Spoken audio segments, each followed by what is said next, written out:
Good morning everyone, welcome back to our daily current affairs series and let's see first of all कि वो कौन से topics है जो आज के इस लेक्चर के अंदर हम यहाँ पे कवर करने वाले हैं.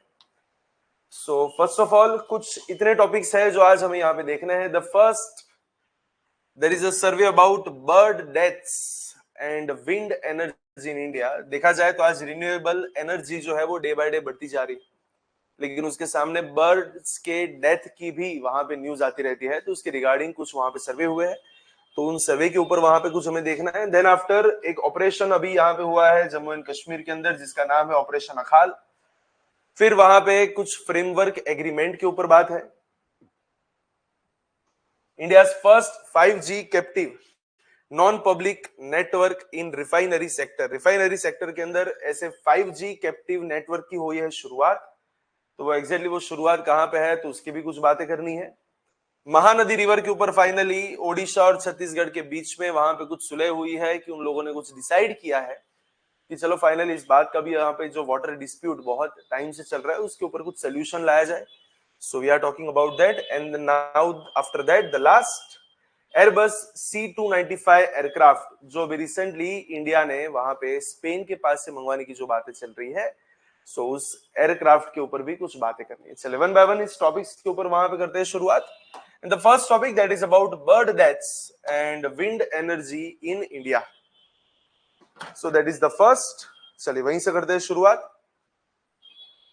देखिए अभी अगर हम रिसेंटली बात करें कंटेक्स्ट में क्या है, तो इंडिया ने अभी रिसेंटली विंड पावर के अंदर 3.5 गीगावाट को इस साल वहां पे किया है ऐड, जो दिखा रहा है कि एक साल के अंदर हमने 82% का एनुअल ग्रोथ वहां पे लिया है.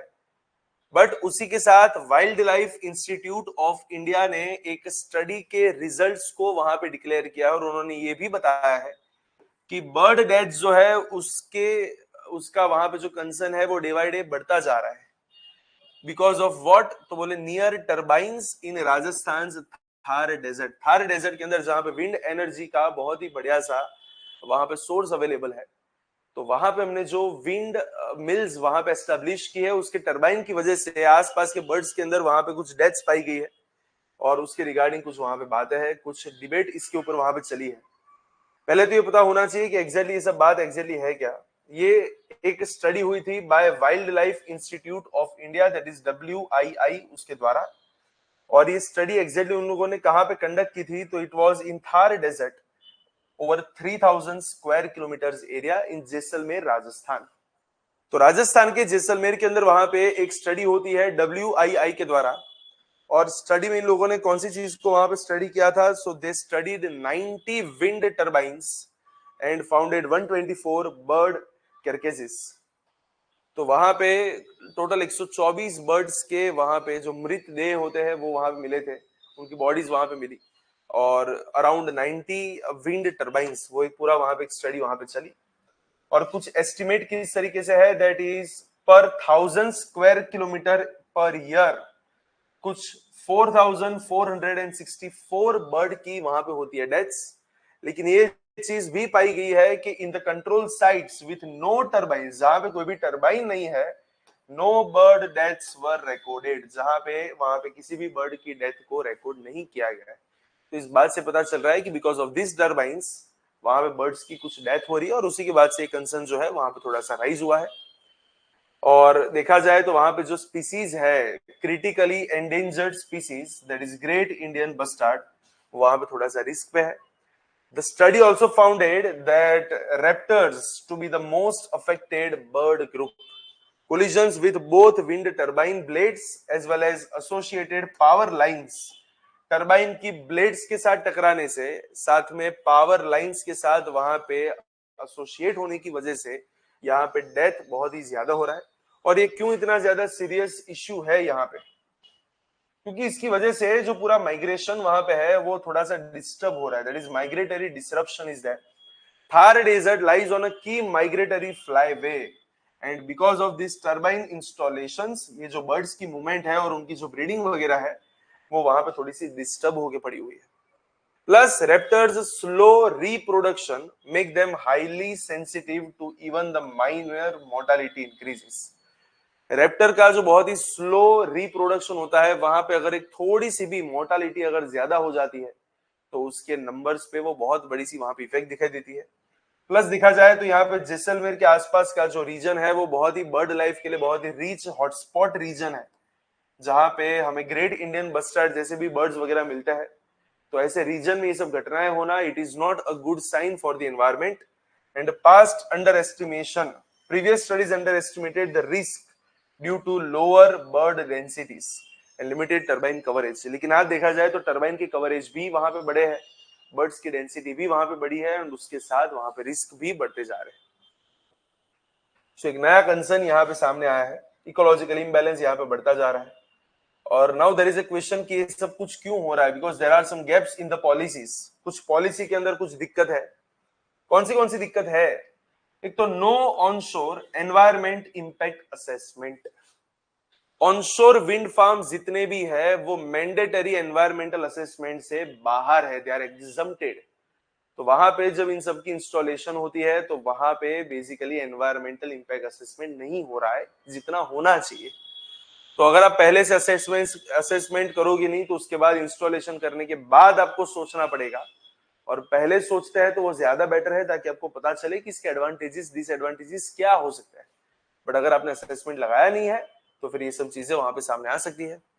दूसरा, वाइल्ड लाइफ का जो वहां पे रिव्यू सिस्टम है वो बहुत ही ज्यादा वीक है, क्लियरेंस प्रोसेसेस जो है वो बहुत ही ज्यादा वहां पे स्लो वहां पे चलती है। And shallow offshore environmental impact assessment, जो ऑफशोर विंड प्रोजेक्ट्स है वहां पे भी बहुत ही लिमिटेड और बहुत ही रैपिड एनवायरमेंटल असेसमेंट हो रहा है, जो भी एक दिक्कत वहां पे है। And the cumulative impact has been ignored, poor ministry coordination, ministry जो है वो इतनी ज्यादा यहाँ पे कोऑर्डिनेट नहीं कर रही है। तो फिर यहाँ पे एक्चुअली करना क्या चाहिए? देखिए, ब्लेड्स की वजह से वहां पे बहुत से बर्ड्स दूर से वो ब्लेड्स को देख नहीं पाते और वहीं पे आके टकराते हैं। तो उसके लिए क्या कर सकते हैं? तो एक तो आप ब्लेड पेंटिंग वहां पे करना शुरू कर दीजिए ताकि वो दूर से विजिबल हो जाए, जिससे जो बर्ड के कोलिजन्स है वो वहां पे थोड़े से कम हो जाए। Plus timed shutdowns, turbines can be paused during the peak migration to prevent the strikes. जो आपको पता है कि बर्ड्स की जो मूवमेंट है, उनका जो माइग्रेशन है, उसका कुछ फिक्स टाइमिंग होता है। तो for that particular time you can stop the turbine. अब टर्बाइन की जो प्रोसेस है उसको वहां पे स्टॉप कर सकते हैं फॉर दैट टाइम पीरियड। कुछ स्मार्ट लेआउट डिजाइन वहां पे बनाइए जहां पे फ्लाईवेज से आप थोड़े से दूर टर्बाइन को वहां पे आप वहां पे लगा सके, एस्टैब्लिश कर सके, राइट। और उसका प्रॉपर वहां पे मैपिंग वगैरह किया जाए, जिस जहां पे बर्ड सेंसिटिव जोन ज्यादा है उसके बारे में आपको पता होना चाहिए, तो आपकी जो साइट की सिलेक्शन है उसको वहां पे थोड़ा सा और बेटर कर सके। अगर आपको पता है कि ये वाले जोन के अंदर बर्ड्स की मूवमेंट ज्यादा रहती है तो फिर वहां पे उसको एस्टैब्लिश करने का कोई मतलब नहीं है। So ground surveys also should be there. Environmental impact assessment को एक तो मैंडेटरी करना चाहिए, एंड जोनिंग बेस्ड साइटिंग वहां पे होनी चाहिए, allocate wind sites based on the ecological sensitivity and avian फ्लाईवेज। So all these things, that is all about bird deaths and wind energy, and there is a connection between them. Because of the wind energy we are finding that birds जो है उनके continuously वहां पे death हो रही है। तो इस बात के ऊपर वहां पे कुछ कंसर्न्स वहां पे जारी किए हैं by wild life institute of India, WII। चले नेक्स्ट टॉपिक के ऊपर आगे बढ़ते हैं। नेक्स्ट टॉपिक के ऊपर जाने से पहले मैं आपको बता दूं कि यहाँ पे जो लेक्चर चल रहा है इसकी PDF आपको हमारे टेलीग्राम ग्रुप पे से मिल जाएगी, which is mention in the description box. So if you have not join the group you can click on that channel and you can join our group. So वहां से आपको इसकी एग्जैक्टली इसकी PDF मिल जाएगी। प्लस ये जो PDF है वो बायलिंगुअल है, that is English and Gujarati दोनों में अवेलेबल है। So for all those aspirants who are preparing in Gujarati medium for civil services, you can also download the same from our Telegram group। तो वहां पे आज ही जाइए और वहां पे इस चैनल को वहां पे सब्सक्राइब कीजिए ताकि आपको डेली बेसिस पे ऐसी पीडीएफ वहां पे मिलती रहे। प्लस एक और चीज भी अभी आपको बता दूं, PD Gurukul Gandhinagar as well as Ahmedabad, that is the best institute for civil services in Gujarat. यहाँ पे कुछ नई बैचेस की हो रही है शुरुआत for UPSC as well as GPSC class 1-2, right. तो अभी तक अगर आपने एनरोलमेंट नहीं करवाया है तो आज ही एनरोलमेंट कराए। नीचे यहाँ पे डिस्क्रिप्शन बॉक्स के अंदर आपको वहां पे एक फॉर्म मिलेगा, you can fill up that form so that our staff member will coordinate with you for all those kind of queries or questions regarding civil services examination, regarding the preparation, you can ask to our staff members. They will definitely answer you, right? और अभी एक scheme भी हमने यहाँ पे शुरू की है, that is first 3 demos will be free. So you will get 3 free demo sessions as well as up to 50% scholarship. Yes, up to 50% scholarship is there. So आज ही वहां पे रजिस्ट्रेशन करवाए और इस योजना का वहां पे लाभ ले, राइट? चलिए नेक्स्ट टॉपिक के ऊपर आगे बढ़ते हैं. That is all about operation Akhal, जो रिसेंटली वहां पे जम्मू एंड कश्मीर के अंदर कुछ कंडक्ट हुआ है. What is this exactly operation Akhal? Operation Akhal देखा जाए तो एक कैसा कैंपेन हो वो एक आपको पता होना चाहिए. It is a joint anti terror operation. कहां पे हो रहा है? At Kulgam district. और कुलगाम डिस्ट्रिक्ट कहां पे है? That is in Jammu and Kashmir. और वहां पे भी रिसेंटली न्यूज आई है कि एटलीस्ट एक टेररिस्ट को वहां पे मार दिया गया है, राइट? और वहां पे बाकी जो फायर फाइट है उसको वहां पे कंटिन्यू किया जा रहा है. So high intensity counter terrorism operation which is launched in the Akhal Khulsan forest area which is under Kulgam district of Jammu and Kashmir. और इसलिए उसका नाम जो है उसको अखाल वहां पे रखा गया है. और किसने वहां पे लॉन्च किया है? तो it is launched jointly conducted by the Indian Army's Chinar Corps, Jammu and Kashmir Police as well as Special Operation Groups. और यहाँ पे बेसिकली मेन टारगेट क्या है कि एटलीस्ट 3 से लेके 5 टेररिस्ट को वहां पे थोड़ा सा न्यूट्रलाइज करना है, उनको वहां से मारना है, जो कि हमारे देश के लिए थोड़ा सा खतरा है. की फीचर्स क्या है? That is ongoing encounter involving intermittent and calibrated fire. It is a part of a border post, we can say post Pahalgam crackdown on the terrorist group and their support networks. Post Pahalgam, इसका मतलब Pahalgam attack के होने के बाद जो हमारा थोड़ा सा काउंटर रिएक्शन बोल सकते हैं, उसका एक ये पार्ट है. And it is complemented by the actions against hawala networks, drug smugglers as well as overground workers. And that's it. That is all about Operation Akhal. तो बस आपके दिमाग में ये होना चाहिए कि एग्जैक्टली ऑपरेशन अखाल है क्या. तो जम्मू एंड कश्मीर में होने वाला एक एंटी टेररिस्ट ऑपरेशन. उसके बाद कुछ बात है अबाउट फ्रेमवर्क एग्रीमेंट. क्या है ये फ्रेमवर्क एग्रीमेंट? देखिए ये बात है 2015 की. 2015 में द गवर्नमेंट ऑफ इंडिया और साथ में दूसरी एक चीज कौन? तो बोले NSCNIM. What is this exactly thing? That is National Socialist Council of Nagalim Isak Muivah. Nagalik Isam Muiwa, that is NIM, and National Socialist Council NSC. NSC NIM उनके और गवर्नमेंट के बीच में वहां पे कुछ एग्रीमेंट हुआ था. It was a kind of peace accord which was made in 2015, जहां पे गवर्नमेंट ऑफ इंडिया और NSC NIM दोनों ने एक दूसरे की सॉवरेनिटी को वहां पे रिस्पेक्ट दी थी और एक शांति समझौता था, एक दूसरे की जो डिमांड्स है उसको वहां पे एक्सेप्ट कर दी थी. और इसी ये जो पार्टी यहाँ पे इसको पॉलिटिकली वहां पे रिकॉग्नाइज किया गया था, जो उनकी डिमांड थी कि उनको पॉलिटिकली रिकॉग्नाइज किया जाए. और साथ में उन लोगों ने भी गवर्नमेंट ऑफ इंडिया को वहां पे अपने कर्ता धर्ता की ओर वहां पे माना था. तो बात हुई थी 2015 के अंदर और रिसेंटली उसके 10 साल वहां पे कंप्लीट हुए हैं. So on the 10th anniversary of this framework agreement which was in the year 2015, The NSCNIM has reaffirmed, उन्होंने वापस एक बार reaffirmed वहां पे किया है क्या? Their commitment to defend this accord. इस एग्रीमेंट को वहां पे डिफेंड करने का उनका जो कमिटमेंट है, मतलब कि उसको फॉलो करने का जो कमिटमेंट है, वो उन्होंने वहां पे रीअफर्म किया है कि yes we follow this peace accord as of now as well. हम आज भी इसको फॉलो करते हैं. और साथ साथ उन्होंने गवर्नमेंट ऑफ इंडिया और उनके rivals, that is Naga group, जिसको NNPG बोलते हैं, गवर्नमेंट ऑफ इंडिया और राइवल नागा ग्रुप दोनों के द्वारा इस एकॉर्ड को बहुत ही बार वहां पे डाइल्यूट करने की कोशिश की गई है, ऐसा उनका मानना है. तो इस बात के ऊपर उन्होंने क्रिटिसिज्म भी वहां पे लगाया है. They have also criticised the government of India as well as the rival Naga groups to dilute its essence and political significance. तो एक्चुअली क्या था ये framework agreement? It was a landmark peace accord signed on 3rd August 2015 between the government of India and NSCNIM. इन दोनों के बीच में वहां पे कुछ पीस एकॉर्ड हुआ था साइन. और वहां पे उनके मेजर ऑब्जेक्टिव क्या थे कि भैया to recognize the distinct political identity and unique history of this Naga group. It has laid the foundation of a new political relationship based on the mutual respect and coexistence.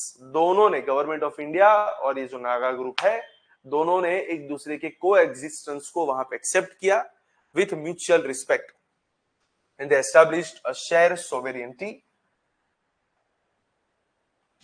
एक दूसरे की सोवेरेंटी को वहां पे एक्सेप्ट किया गया. उसके अगर हम सेलिएंट फीचर्स की बात करें तो जैसे हमने बात की, recognition of political conflict, unique Naga history और उसको वहां पे थोड़ा सा सम्मान देने की बात, एंड शेयर सोवेरियंटी मॉडल. दोनों ने अपने अपने पावर्स को, अपने अपनी सोवेरियंटो को वहां पे मेंटेन किया है और उसी के चलते दोनों की ज्यूरिसडिक्शन को भी वहां पे अलग अलग किया गया है. So that is all about this framework agreement,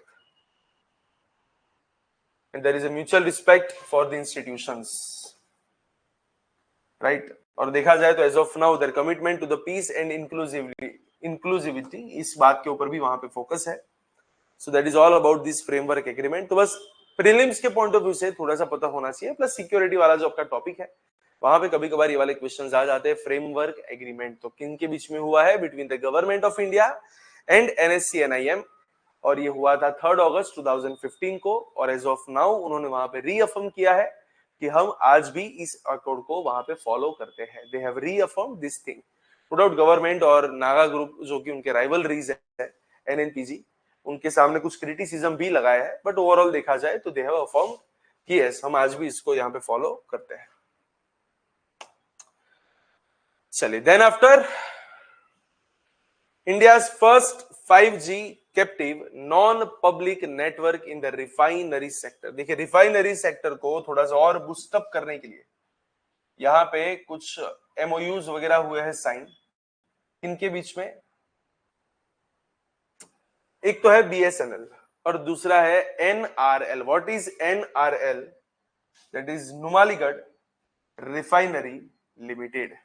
BSNL and Numaligarh Refinery Limited, इन दोनों के बीच में, जिसको अपने शॉर्ट में बोलेंगे NRL, BSNL और NRL के बीच में वहां पे MOUs हुए हैं साइन. किसके लिए? टू डिप्लॉय, मतलब इंस्टॉल करने के लिए. क्या करना है? Install India's first 5G non public network, that is captive non public network, जिसे शॉर्ट में अपने बोलते हैं CNPN.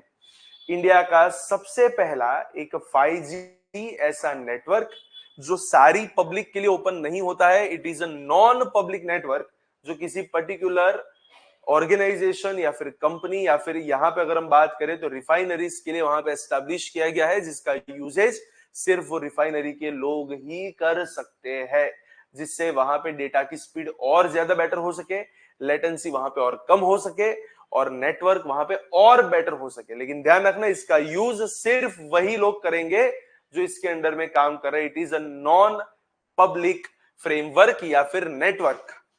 So it is a non public network जो इंडिया का सबसे पहला इस टाइप का नेटवर्क है इन the refinery sector. Refinery sector में ये सबसे पहली बार इसको इंट्रोड्यूस किया गया है and marking a significant step in the industrial digitalisation under industry 4.0. तो ये सबसे पहले यहां पे हुआ है एस्टैब्लिश. और देखिए, NRL जो है वो एक रिफाइनरी है और रिफाइनरी के अंदर उनको वहां पे चाहिए था एक प्राइवेट नेटवर्क जो 5G वाला हो, तो उसके लिए उन्होंने BSNL के 5G बैंड का यूज किया है, राइट. सो BSNL आपको वहां पे पूरा नेटवर्क वहां पे प्रोवाइड करेगी, किसको? NRL को. सो दैट्स वाई ऐसा बोला जाता है कि ये NRL और BSNL दोनों का एक जॉइंट इनिशिएटिव है, बट ओवरऑल देखा जाए तो ये नेटवर्क NRL के अंदर ही वहां पे एस्टैब्लिश किया जाता है, right. So it is an MOU between Bharat Sanchar Nigam Limited BSNL and Numaligarh Refinery limited.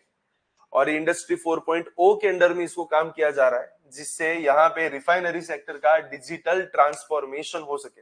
But obviously अगर नेटवर्क बेटर होगा तो डिजिटल ट्रांसफॉर्मेशन तो होने ही वाला है. इससे ऑपरेशनल एफिशिएंसी बढ़ती जाएगी, ऑटोमेशन वहां पे बढ़ेगा क्योंकि नेटवर्क वहां पे अच्छा है, साइबर सिक्योरिटी अच्छी रहेगी, वर्क फोर्स स्किलिंग वहां पे बेटर हो सकती है. और उसके अगर हम की फीचर्स की बात करें तो एक पूरा इंडिजीनियस 5G इंफ्रास्ट्रक्चर है. ये पूरा इंडिजीनियस है, कहने का मतलब है कि ये पूरा स्वदेशी है. And it is an ultra reliable low latency communication. वहां पे लेटेंसी बहुत ही कम है और उसके लिए जो रियल टाइम प्रोसेस कंट्रोल है उसको यहाँ पे सपोर्ट करता है.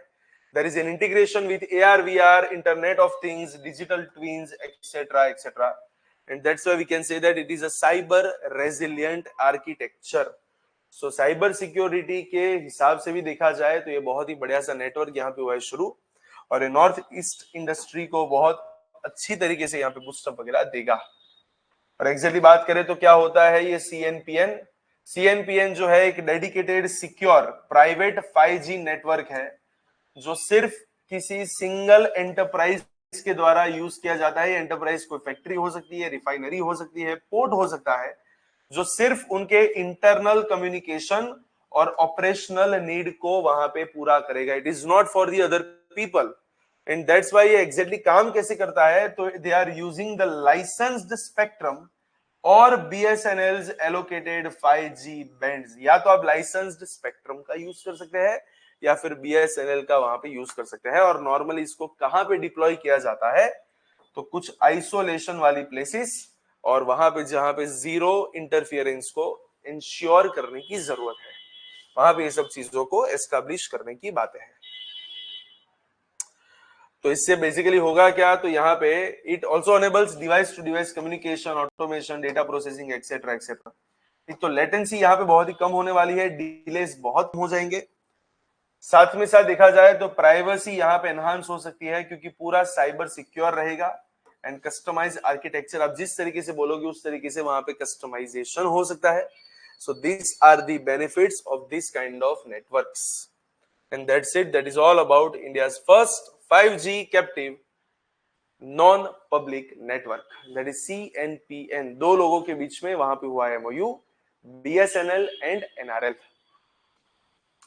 और उसके बाद कुछ बातें हैं महानदी के ऊपर. And what is in the context, जैसे कि मैंने शुरुआत में भी बात की, तो महानदी वाटर डिस्प्यूट बहुत सालों से ओडिशा और छत्तीसगढ़ के बीच में वहां पे चल रहा था. और फाइनल इन लोगों ने वहां पे इस बात पे लोग अग्री हुए हैं, they have agreed to explore an amicable settlement over Mahanadi river water sharing dispute.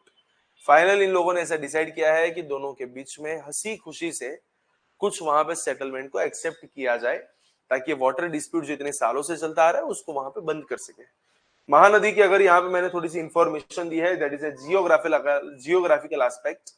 एक तो ईस्ट फ्लोइंग रिवर है जो पेनिनसुलर इंडिया का एक पार्ट है, और यहाँ पे देखा जाए तो वहां पे सिल्टेशन बहुत ही ज्यादा है, हिस्टोरिकल फ्लड्स यहाँ पे बहुत आए हैं, और एग्रीकल्चरल इंपॉर्टेंस तो बड़ा ऑब्वियसली है क्योंकि बहुत ही बड़ी सी रिवर है. और ये संस्कृत वर्ड है, दैट इज महानदी. महा का मतलब होता है ग्रेट, और नदी का मतलब हम सबको पता है, दैट इज रिवर. कौन से स्टेट में फॉलो करो यहाँ पे फ्लो है इसका, तो एक तो यहाँ पे चलेगा छत्तीसगढ़ और दूसरा फ्लो वहां पे चलता है उड़ीसा. बाकी इसका जो पूरा बेसिन है, मतलब उसकी जो ट्रिब्यूटरीज है, तो सब लोग मिला के झारखंड, महाराष्ट्र, MP, इन सबको भी वहां पे थोड़ा सा पानी वगैरह मिलता है, but not from the Mahanadi, from the tributaries. So that is all basin. और ओरिजिन कहां से है, तो ओरिजिन छत्तीसगढ़ के अंदर वहां पे धमतारी डिस्ट्रिक्ट जो है वहां से इसका ओरिजिन है. और वी ऑल नो कि वो एक पूरा फॉरेस्ट वाला एरिया है जिसका नाम है Dandakaranya forest. So it is originated from that forest. Total length जो है वो 900 किलोमीटर के आसपास, और लास्ट में बे ऑफ बंगाल के अंदर जाके वहां पे गिर जाती है. सो टोटल बेसिन इसका है 1.3 लाख स्क्वायर किलोमीटर. ट्रिब्यूटरीज, अगर हम लेफ्ट बैंक की बात करें, left bank that is Shivnath, Hasdeo, मंडडूब वगैरह वगैरह जो है वो that is left bank. And अगर राइट बैंक की बात करें तो तेल है, जोंग है, ओंग वगैरह है, they are from the right bank. Famous उसके फीचर्स वहां पे अगर हम बात करें, फेमस एक डैम जिसका नाम है हीराकुड योजना. और हीराकुड कहां पे है, ओडिशा के अंदर, which is world's longest earthen dam and which is built for the flood control, irrigation and hydro power. ये डैम वहां पे किसके लिए बनाया गया है, ताकि फ्लड को कंट्रोल कर सके, इरिगेशन हो सके, हाइड्रो पावर हो सके, एक्सेट्रा एक्सेट्रा. प्लस वहां पे 7 कोशिया गॉर्ज भी आपको जो वहां पे मिलता है. डेल्टा सिस्टम यहाँ पे बहुत बड़ी सी है. प्लस यहाँ पे देखा जाए तो महानदी किसी और रिवर्स के साथ अपने डेल्टा को शेयर भी करती है. किसके साथ, विद ब्राह्मणी रिवर, जो उसके डेल्टा को वहां पे शेयर किया जा रहा है. और बायोडाइवर्सिटी यहाँ पे बहुत ही बढ़िया से है। उसी के आसपास में आपको वाला जोन भी मिलता है जहाँ पे गंजम कोस्ट वगैरह अवेलेबल है ऋषिकुल्या रिवर के पास, तो वो सब इसी बेसिन का एक पार्ट है। सो it is rich in biodiversity. और पहले के जमाने से भी अगर हम बात करें तो इसकी जो इंपॉर्टेंस है महानदी की, वो ऑलवेज सबसे बढ़िया वहां पे रही है। So that is all about Mahanadi river. और रिसेंटली यहाँ पे जो अनाउंसमेंट हुई है उसका सिग्निफिकेंस क्या है, तो देखिए बहुत टाइम से इन दोनों के बीच में, दैट इज ओडिशा और छत्तीसगढ़ के बीच में ये वाला टेंशन वहां पे चलता ही रहता था, इंटरस्टेट डिस्प्यूट चलते रहते थे। तो सबसे पहले तो ये डिस्प्यूट वहां पे थोड़े से कम हो सकते हैं। और देखा जाए तो यूनियन गवर्नमेंट का भी यहाँ पे रोल बहुत बढ़िया सा रहेगा। That is a CWC, that is Central Water Commission led joint committee has been proposed to guide a technical and fair resolution।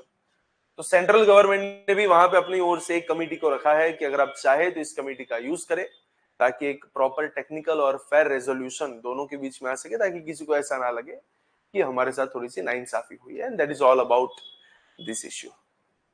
और चलिए आज के लास्ट टॉपिक के ऊपर आगे बढ़ते हैं। The last topic and that is about Airbus C295 aircraft. क्या है ये एयरबस C295 एयरक्राफ्ट?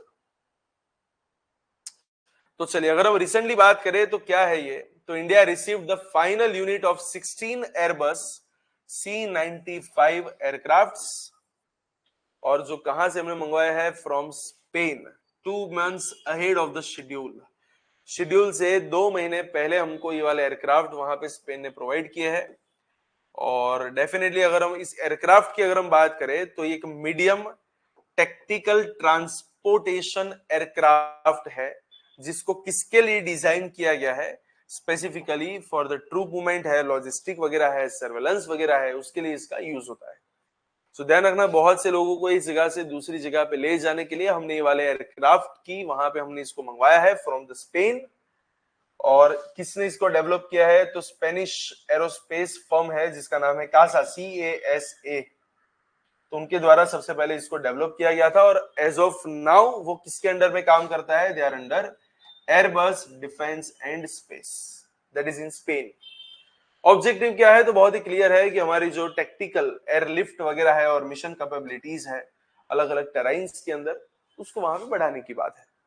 की फीचर्स क्या रहेंगे इसके, एक तो इसका मल्टी रोल वहां पे रहता है, अलग अलग चीजों के लिए आप इसको यूज कर सकते हैं, चाहे वो ट्रूप ट्रांसपोर्ट हो, पैरा ट्रूप ड्रॉप्स वगैरह हो, डिजास्टर रिलीफ हो, मैरीटाइम पेट्रोल हो, मेडेवाक हो, कुछ भी हो, आप वहां पे इसको यूज कर सकते हैं। प्लस देखा जाए तो यहाँ पे एडवांस्ड मिशन सूट रहेगा। What is does it mean, it is equipped with FITS, that is Fit System, bubble windows, rear ramp and touch screen navigation for real time situation awareness, long endurance, मतलब कि बहुत ही long time तक ये वहां पे fly कर सकता है। It offers 11+ hours of persistent surveillance and customization and cabin space की अगर हम बात करें तो long cabin space allows installation of consoles while retaining cargo और troop space। तो वहां पे स्पेस भी आपको बहुत ही बढ़िया सी यहाँ पे मिलती है। और अगर इंडिया के पॉइंट ऑफ व्यू से इसकी सिग्निफिकेंस की बात करें तो हमारा टोटल ऑर्डर कितने ऐसे क्राफ्ट का है, तो देखिए टोटल 56 एयरक्राफ्ट को बनाने की हमारी गिनती थी, उसमें से 16 जो है वो हमने स्पेन से मंगवाया है, और 40 जो है वो मेड इन इंडिया है by Tata advanced systems which is in Vadodara. तो 40 इंडिया में बनेंगे, बाकी के 16 जो है वो हमने स्पेस से वहां पे हमने स्पेन से मंगवाए हैं। सो ये ऐसे बोल सकते हैं कि it is the first indigenous military aircraft project by private sector, क्योंकि यहाँ पे टाटा जो है वो ये वाला काम वहां पे कर रहा है। And strategic deployment, that is it enhances the airlift in the forward areas and enable quick troop movement during the crisis. And that's it, that is all about all this topics. तो इसी के साथ आज के इन topics को भी यहाँ पे कर रहे हैं एंड, और नेक्स्ट लेक्चर के अंदर कुछ बढ़िया से और कुछ टॉपिक्स के साथ वापस एक बार मिलेंगे, लेकिन तब तक के लिए all the very best for your preparation. And फिर से एक बार आपको याद करवा दूं, पीडी गुरुकुल गांधीनगर एंड अहमदाबाद दोनों ब्रांचेस के ऊपर नई बैचेस की हो रही है शुरुआत for UPSC and GPSC class 1-2 preparation.